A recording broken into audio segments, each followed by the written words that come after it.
Je to sport kraje, kdy závodníci postupují do vyšších soutěží, do mistrovství republiky.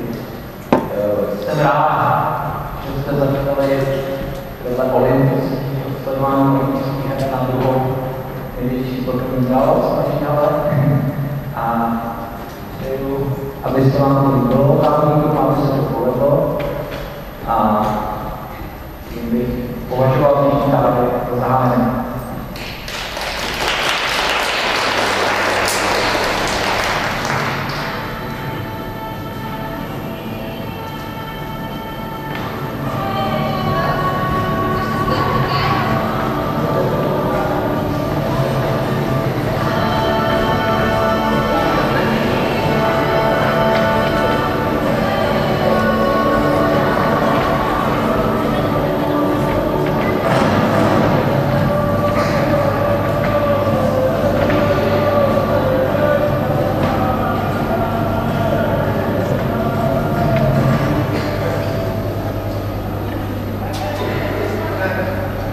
Tak ještě než nastoupí první závodnice, bych vám představil rozhodčí sbor.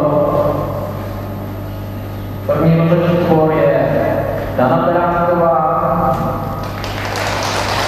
Markéta Kečnerová, druhý rozhodčí sbor tvoří Vlasta Beránková a pan Petr Šejda, který připravoval rozhodování na počítači, takže momentálně jsou schopni neslyšel převíc.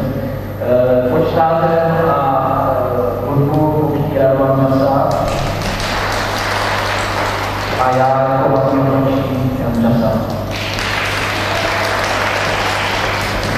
Máme mít dva tury dneska. Takže rozhodčí sbor je kompletní.